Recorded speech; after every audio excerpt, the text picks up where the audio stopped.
Hello my dear student, आप सभी का स्वागत है मेरे यूट्यूब चैनल पर जिसका नाम है कॉमर्स विद सुनीत जांगड़ा। तो इसमें हमने चैप्टर कर रहे थे भारत में विदेशी आक्रमण, क्लास 10 की हिस्ट्री की बुक है जो एचबीएससी बोर्ड में न्यू लगी है, उसका फर्स्ट पार्ट हमने देख लिया था। नेक्स्ट पार्ट में हम देखते हैं कि मंगोलों का आक्रमण यानी मंगोलों ने क्या क्या आक्रमण किए थे। भारत में विदेशी आक्रमणों का सिलसिला क्या है, समाप्त नहीं हुआ, 13वीं और 14वीं शताब्दियों में भी चलता रहा। इन वर्षों में आक्रमणकारी कौन थे? मंगोल थे। मंगोल मध्य एशिया की एक खानाबदोश जाति होती थी। इस जाति ने चंगेज खां के नेतृत्व में मध्य एशिया के बहुत बड़े भाग पर अपना क्या है नियंत्रण स्थापित कर लिया था। 13वीं व 14वीं शताब्दी में ये मंगोल भारत के लिए खतरा बने रहे और 1241 में मंगोलों ने लाहौर पर क्या कर दिया, आक्रमण करके उस पर अधिकार कर लिया और 1245 में मंगोलों ने मुल्तान को भी जीत लिया। मंगोलों के आक्रमण का मुख्य उद्देश्य क्या था? लूटमार होता था। मंगोलों ने आक्रमणों के कारण भारत में उत्तर पश्चिम में फैली हुई क्षेत्र में अव्यवस्था फैल गई और 1297 में मंगोलों ने कादिर खान के नेतृत्व में आक्रमण किया और इस आक्रमण के दौरान सतलुज और व्यास नदियों तक के क्षेत्र में लूटमार मचा दी थी या लूटमार करती थी। इनका मुख्य उद्देश्य क्या था? धन संपत्ति को लूटकर चले जाना था। इससे उन्हें बहुत धन प्राप्त हुआ, अतः उन्होंने इसके बाद लगातार कई बार भारत पर आक्रमण किए। ठीक है, और 1299 ईस्वी में मंगोलों ने भारत पर एक बड़ा हमला किया। इस बार उन्होंने दिल्ली तक के प्रदेशों को लूटा और इसके 4 वर्ष बाद 1303 में तरगी के नेतृत्व में मंगोलों ने भारत पर क्या किया, दोबारा फिर हमला कर दिया और इस बार क्या उन्होंने क्या किया, पंजाब व दिल्ली के क्षेत्रों में लूटपाट मचा दी। इसके बाद मंगोलों ने लूटपाट के उद्देश्य से 1305 और 1306 में भी भारत पर आक्रमण किए। भारत पर मंगोलों का अंतिम आक्रमण कब हुआ था? 1327 ईस्वी में तारम सिरिन खान के नेतृत्व में किया गया था। मंगोलों के आक्रमण से भारत को बहुत अधिक हानि हुई क्योंकि इससे देश की अर्थव्यवस्था को हानि होती थी। ये बार बार आक्रमण करते थे और धन संपत्ति लूट के चले जाते थे। लगातार हो रहे आक्रमणों के कारण उत्तर पश्चिमी का उपजाऊ क्षेत्र उजड़ गया। पंजाब की अर्थव्यवस्था क्या होगी, बिगड़ गई और हमलों के कारण शासन व्यवस्था अस्थिर हो गई। सामाजिक ताना बाना टूट गया और उत्तर पश्चिम का समृद्ध नगर लाहौर बर्बाद हो गया। इसके बाद आक्रमणकारी आया था तैमूर का आक्रमण। तैमूर ने कब किया था? 1398 ईस्वी में भारत पर समरकंद के शासक तैमूर ने क्या किया, आक्रमण किया। उस समय दिल्ली का सुल्तान नसरुद्दीन मोहम्मद होता था। उसने तैमूर का आक्रमण रोकने के लिए कुछ नहीं किया। वह स्वयं ही आक्रमण की सूचना मिलते ही दिल्ली छोड़कर भाग गया। अब ये भला लगाओ, जो दिल्ली का शासक था वही छोड़ के भाग जाएगा तो दूसरा अपने आप कब्जा कर लेगा। फिर क्या हुआ? तैमूर ने दिल्ली को खूब लूटा। हजारों स्त्रियां, पुरुषों, बच्चों आदि को मौत के घाट उतार दिया और दिल्ली से भारी मात्रा में क्या है, सोने चांदी हीरे जवाहरात लूट कर ले गया।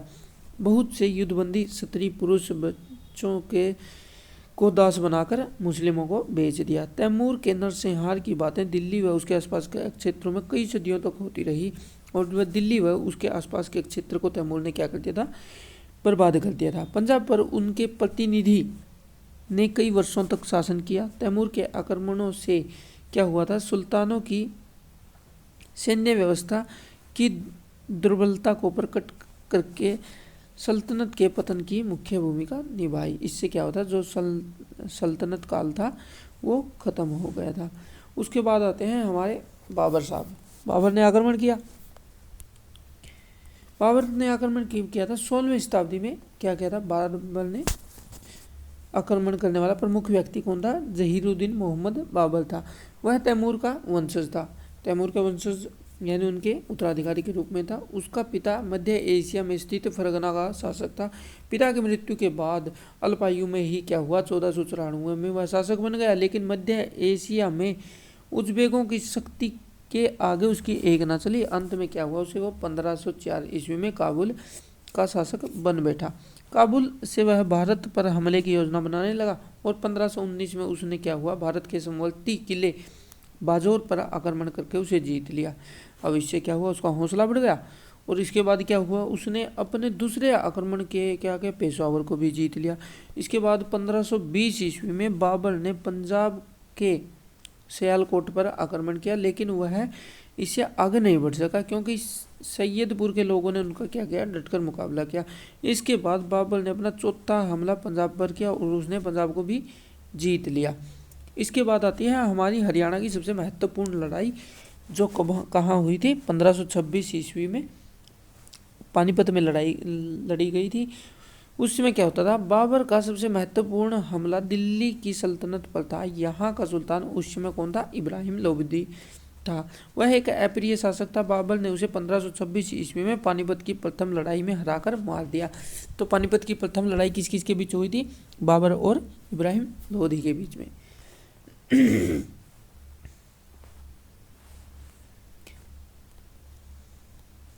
दिल्ली की सल्तनत को समाप्त कर दिया। उसने मुगल राजवंश की क्या रखी, नींव रखी। उसने आगे बढ़ते हुए राजपूताना पर कब्जा कर लिया और 1527 ईस्वी में राणा सांगा पर आक्रमण कर दिया। उसका सामना करने के लिए मेवाड़ के राणा सांगा ने मोर्चा संभाला और बाबर के सैनिकों में घबराहट व बेचैनी फैली हुई थी, क्योंकि उन्होंने राजपूतों के शौर्य व साहस की अनेक कथाएं सुन रखी थी।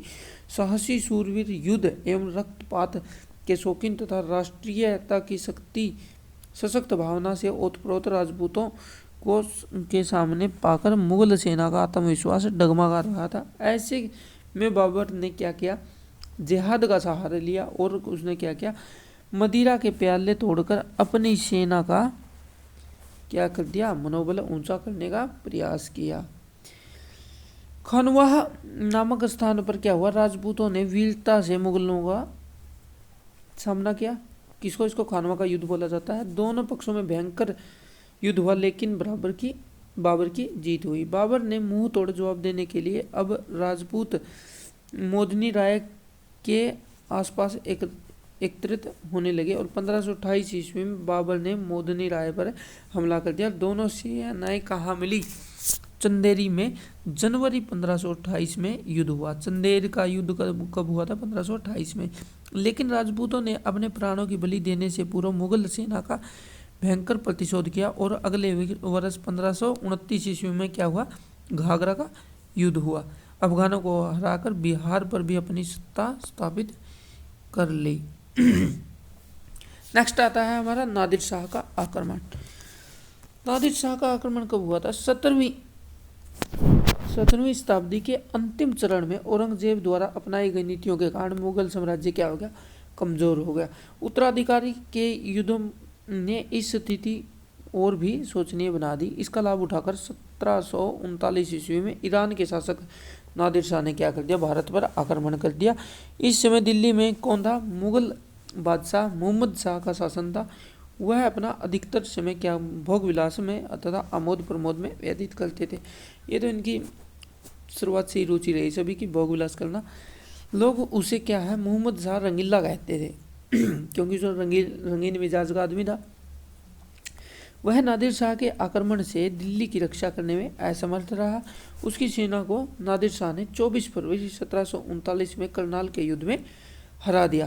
नादिर शाह लगभग 2 मास तक दिल्ली में रहा। जब वह ईरान लौटा तो उसके साथ क्या था, 30 करोड़ रुपए नगद, सोना चांदी हीरे जवाहरात, अतिरिक्त 10 हाथी, 700 घोड़े और 10,000 ऊँट, 130 लेखपाल किसको, पटवारी को बोलते थे, 200 लोहार और 300 राजमिस्त्री, 100 संगत रास, पत्थर गढ़ने वाले को क्या बोलते थे, संगत रास, और 200 बढ़ई अपने साथ ले गया। जाने से पहले वह मुगल बादशाह मोहम्मद शाह को पुनः भारत का साम्राज्य या सम्राट घोषित करके चला गया।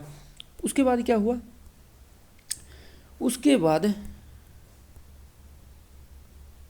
उसके आक्रमण के बाद भारत में मुगल राज्य की कमजोरी, अयोग्यता तथा निकम्मेपन की पोल खोल दी कि ये निकम्मे हैं, अपने देखभाल नहीं कर पाते। नादिर शाह ने दिल्ली पर कत्लेआम मचा दिया था। उसके सैनिकों ने सत्तरी, बच्चे, बूढ़ों तक के किसी को नहीं छोड़ा और 3 दिन तक दिल्ली में लूटपाट व कत्लेआम चलता रहा। 3 दिन में ही दिल्ली के साधारण जन से ही क्या हुआ, 3 करोड़ रुपए लूट लिए गए और नादिर शाह भारत से प्रसिद्ध हीरा, कोहिनूर हीरा व मयूर सिंहासन लेकर ईरान की तरफ लौट गया।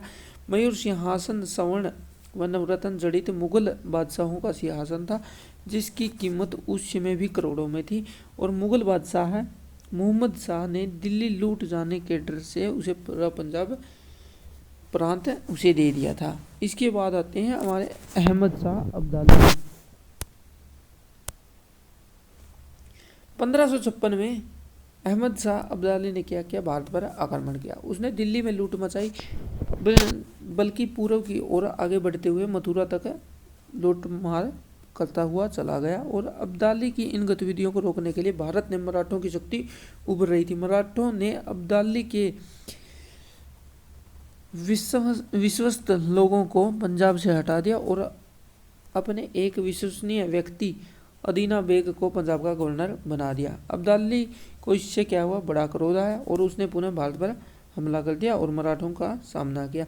दोनों सेनाएं कब आई थी, 14 जनवरी 1761 में पानीपत की तीसरी अहम लड़ाई हुई थी, जो अपने हरियाणा में हुई थी। इस युद्ध में क्या हुआ, मराठों की हार हुई और अहमद अब्दाली को मुगल सरदारों ने बहुत सा धन दिया और वह दिल्ली से वापस जाते हुए शाह आलम को मुगल बादशाह घोषित कर देगा। इसके बाद 1767 में उसने पुनः दिल्ली पर आक्रमण किया और अब्दाली के आक्रमण से भारत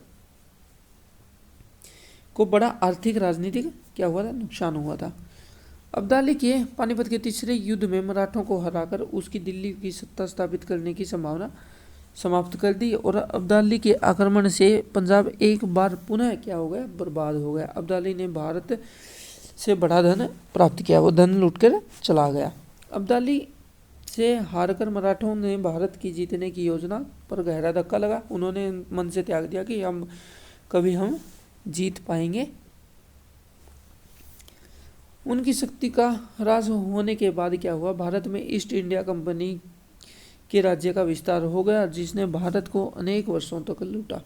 7वीं सदी से 18वीं सदी के बीच भारत में विदेशी आक्रांताओं ने एक के बाद लगातार क्या किया, आक्रमण किए और भारतीय जनता ने वीरता, साहस और शौर्य का सामना करते हुए कई अवसरों पर भारतीय शासकों की आपसी फूट व आदर्शवादिता उनकी असफलता का कारण बनी, क्योंकि भारतीयों ने इन विदेशी आक्रांताओं के दमन के आगे कभी घुटने नहीं टेके और अपनी सभ्यता व संस्कृति के अटूट मूल्यों को बनाए रखा। तो इनके मेन रीज़न क्या होता था कि भारतीय आपस में ही लड़ते झगड़ते रहते थे। अब जब कोई आपस में लड़े झगड़ेगा तो क्या है, थर्ड पार्टी के तो फायदा होगा ही होगा। तो अब हम देखते हैं जो ये विदेशी आक्रमण हुए थे उनकी प्रकृति कैसी कैसी थी। विदेशी आक्रमण 7वीं से 18वीं सदी के बीच हुए। इन विदेशी सभी आक्रमणों की प्रमुख विशेषताएं निम्नलिखित थी। ये सभी इस्लामी आक्रमण थे, मंगोल आक्रमणों को छोड़कर। कौन थे, सभी यूरोप से आते थे और क्या थे, मुसलमान थे। अधिकतर आक्रमणकारियों ने सांप्रदायिक उत्साह तथा जिहाद का सहारा लिया, लूटपाट व हत्याएं की और इस्लाम का प्रसार इन आक्रमणों का मुख्य उद्देश्य था, जिससे क्या हुआ, इन आक्रमणकारियों का भारतीय संस्कृति में आत्मसातीकरण नहीं हो पाया, क्योंकि यह इस्लाम को बढ़ावा देना चाहते थे। यदि ये हिंदू धर्म के होते तो क्या होता है, यहाँ पर बसकर रह जाते। सभी आक्रमणकारियों को वीरता, साहस एवं शौर्य से ओतप्रोत भारतीय जनता से कड़े प्रतिरोध का सामना करना पड़ा। आक्रमणकारी अनैतिक युद्ध नीति का प्रयोग कर ही विजय प्राप्त करने में सफल हुए। भारतीय हिंदू शासकों ने युद्ध के समय भी अधिकतर उच्चतम नैतिक आदर्शों का पालन किया, जो उनके लिए आत्मघाती साबित हुए। अधिकतर आक्रमणकारियों ने भारतीय हिंदू शासकों के मनोबल एवं आत्मविश्वास को चकनाचूर करने के लिए भारतीय ज्ञान परंपरा, संस्कृति के वाहक बड़े बड़े प्रतिष्ठानों, सांस्कृतिक केंद्रों एवं मंदिरों को तोड़ दिया था। तुर्कों अरबों की सेना में अच्छी नस्ल के क्या होते थे, अरबी तुर्की घोड़े होते थे, जो कि इंडिया के पास नहीं थे। भारतीय हिंदू शासकों की सेना में हाथियों की अधिकता के कारण क्या होती थी, उनकी तीव्रता कम होती थी, वे आहिस्ता आहिस्ता चलते थे। अब देखते हैं कि भारतीयों की ऐसी कौन सी भूल हुई थी जिसके कारण क्या हुआ था, उनको इतनी हार का सामना करना पड़ा था। दाहिर ने मोहम्मद बिन कासिम की सेना पर तब आक्रमण नहीं किया जब वह अपनी सेना की थकान उतार रहा था, अपने बीमार घोड़ों का इलाज करवा रहा था। यहाँ पर कौन हो गए, भारतीय नैतिकता का परिचय देने लग गए। पृथ्वीराज तृतीय ने गौरी को तराइन के प्रथम युद्ध में हराने के बाद वापस जाने दिया। अनंगपाल ने मोहम्मद पर तब आक्रमण नहीं किया जब वह इलाक खान के साथ जिंदगी और मौत की लड़ाई लड़ रहा था। इब्राहिम लोदी ने थकी हुई बाबर की सेना को 7 दिन तक आराम करने तथा इस बीच खाइयां खोद लेने का समय दे दिया था। उच्चतम गुप्तचर व्यवस्था यानी चाणक्यकालीन का सत्र मध्यकालीन में भारतीय शासक बनाए रखने में असफल रहे थे। महाकाव्यकालीन तीरंदाजी का सत्र मध्यकालीन में क्या हुआ, गिरता चला गया, जबकि तुर्कों की सेना में एक टुकड़ी प्रशिक्षित तीरंदाजी की थी, जिसके कारण वह जीत पाई। इस प्रकार इस पार्ट में हमने देखा था कि कौन कौन से आक्रमण हुए थे, हमने उनको कंप्लीट कर लिया। तो नेक्स्ट पार्ट में हम देखते हैं जो ये विदेशी आक्रमण हुए थे उन पर भारत पर उनके क्या प्रभाव पड़े थे।